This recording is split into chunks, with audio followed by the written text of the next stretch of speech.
আজকে বহুত দিন পরে একটা শর্ট ভিডিও নিয়ে আইছি। বর্তমানে দেখতে পারবা এখানের মধ্যে সিঙ্গুল একটা স্টিলের একটা ফালং আমি বানাইয়া। আর ফালংটা হইল গিয়া আমার বাইর একজনের ফালংটা হইল গিয়া সিঙ্গুল স্টিলের 1 নম্বর স্টিল যেটা SS 304 এই 304 এর স্টিলের মানে ফালংটা আমি বানাইয়া। আমি রেগুলার ভিডিও বানাইতে পারি না, এই যে কাম কাজের সময় এটা সময় থাকে না ভিডিও করার লগে। আর এই ভিডিও যেটা যে দেখতে পাড্ডা করা হয়েছে, এই দোকানের মধ্যে একটা ছেলে আইসলো আমরা গ্রামের। তে তারে কইছি ভাই একটু 2-1 মিনিটের ভিডিও একটা কর। ভিডিওটা করছে বুঝছো না নি? আর খামর মাঝখান দিয়া তুমি ভিডিও করতা, এটা মানে অনেক পরিশ্রম হয়ে যায় গিয়া, আর সময়ের ব্যবহার বুঝছো না নি? তে যদি না কারোর দেখিয়া যদি এই ভিডিওটা যদি ভালো লাগে, যদি বা ফালংটা দেখিয়া ভালো লাগে যদি, তাহলে একটা লাইক করে দিও। আর চ্যানেলটা সাবস্ক্রাইব করলে না সাবস্ক্রাইব করে দিও।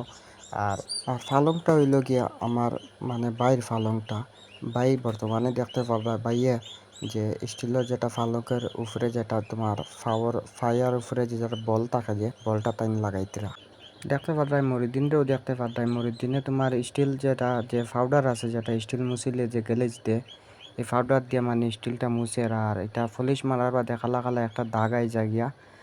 তে দাগটাও মানে পুরা যায় গিয়া, পুরা চিকচিক করে আর কি পাউডারটা মুছার পরে। আর ফালংটাও দেখতে পারবা, এটা মরুদ্দিনের দোকানেও রেডিও করছি আর কি আমি। খুব সুন্দর একটা ফালং। আর ফালংটাও যেদিন দেখিয়া ভাল লাগে যেদিন, তাহলে একটা লাইক করে দিও। চ্যানেলটা সাবস্ক্রাইব করলে না সাবস্ক্রাইব করে দিও। আর কারোর যেদিন বানাইবার উদ্দেশ্য থাকে যেদিন, তাহলে ডাইরেক্ট দোকানেও আইতে পারবা। অথচ মোবাইলের মানে যেটা ভিডিও দেখা, এটার নিচে তুমি কমেন্টও করতে পারবা। তারপরে আমরা কিলা কন্ট্যাক্ট করতে লাগে কন্ট্যাক্ট করবো। আপন করে রেখেছি, আপন